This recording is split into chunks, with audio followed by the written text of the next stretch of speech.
I've always felt like something was missing in my life. I've struggled a lot with feelings of not being good enough, loneliness, and not knowing my purpose. As I sit here, I realize that there is hope for change and a better future. This journey is not just about healing. It's about finding strength within and embracing the light in my vulnerabilities. Ay, late na ata ako.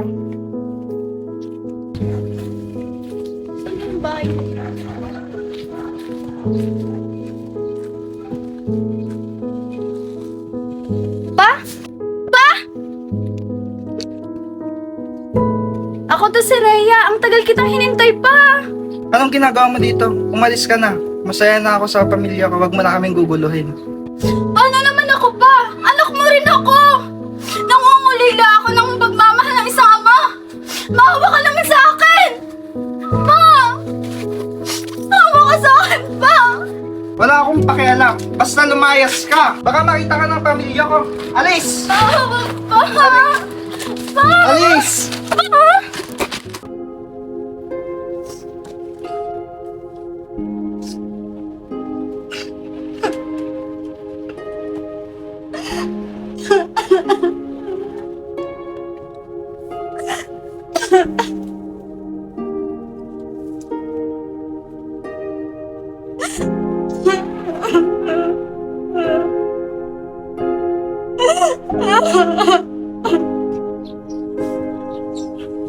Ano bang mali sa akin? Ba't ayaw ko tanggapin ang papa ko?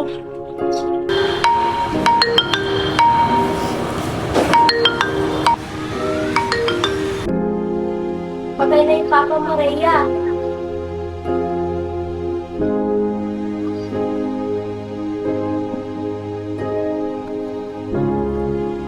Hindi! Hindi pwede! Hindi pwede! Hindi pwede! Hindi pwede! Hindi pa kami nagkakaayos! Hindi pwede!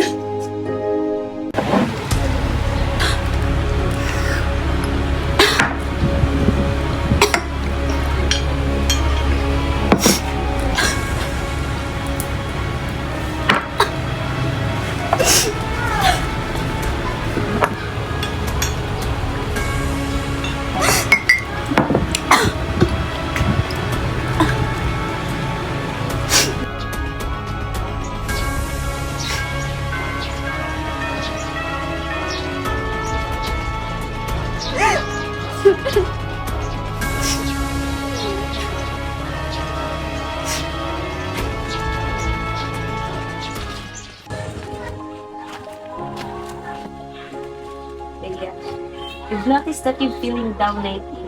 Talking to a therapist might help you navigate those emotions. I've been struggling all out with these feelings.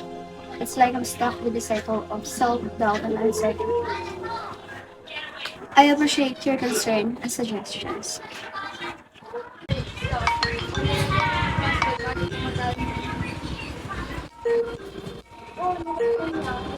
Anong nangyayari sa Rhea? Marami akong nababalitaan. You're not alone on this, Rhea. We're here to support you and walk alongside on this journey. Whatever path you choose, therapy ang pinakakailangan mo para ma-overcome mo ang lahat ng ito. Salamat, Christine. Medyo nag-aalinlangan ako sa therapy. Ngunit sabay sa pananaw ninyo, napagtanto ko na ang paghahanap ng tulong ay isang tapang at mahalagang hakbang para sa aking sitwasyon ngayon. Good morning, ma'am. Please have a seat. Hi, ma'am. I'm Lawrence De Losario, your therapist for today.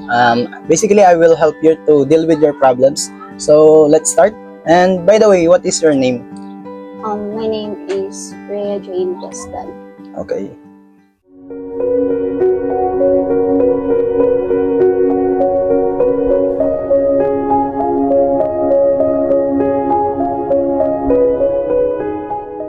So, Regine, thank you for sharing your current situation. Pinagkatiwalaan mong ibahagi sa akin yung sitwasyon mo ngayon at naunawaan kita.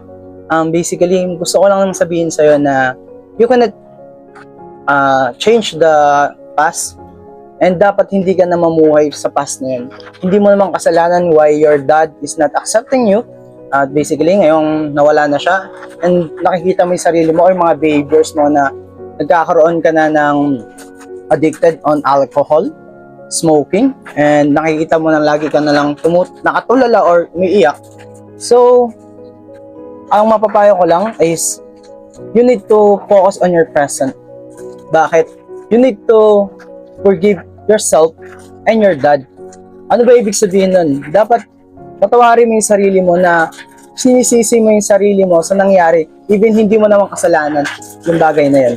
Kaya ngayon, may papayo ko lang na matutunan mong patawarin ang sarili mo at patawarin ang tatay mo. Maybe that will be the key para ma-overcome mo yung mga bagay na kinakaharap mo ngayon.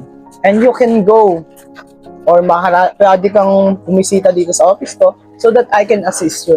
But for now, your task is learn to forgive yourself and your dad. You can go in cemetery just to talk to him, have a peaceful communication with him. Even though kalang natin, di na natin sila narinig, pero deep inside, napapakinggan pa rin sila tayo.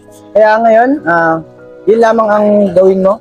Mag-focus ka sa present so that the future things na mangyayari sa'yo is mas magiging maayos. I know that kaya mong gawin yun and you are a brave woman.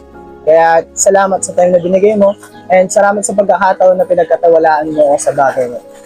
Again, I'm your therapist. You can ask anything you want kung may kailangan mo ng tulong. Thank you again for your time. Ako si Rhea. Hindi ako tinanggap ng aking ama. Sa bawat pagtanggi niya, tila ba'y lumalalim ang sugat sa aking puso.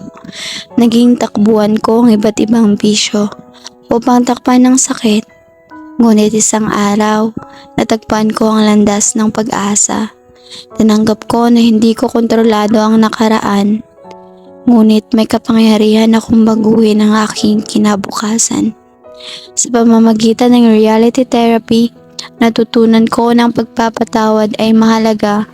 Natutunan ko na hindi sapat na dahilan na sirain ko ang aking kasalukuyan dahil lamang sa aking mga nakaraan. Dahil ako ang responsable sa aking mga aksyon. I am the captain of my own ship. Habang ako'y nasa puntod ng aking ama, ramdam ko ang bigat ng aking galit. Ngunit sa pagpapatawad, unti-unti kong nahanap ang kalayaan mula sa aking pagkakatali sa nakaraan. Hindi ito madali.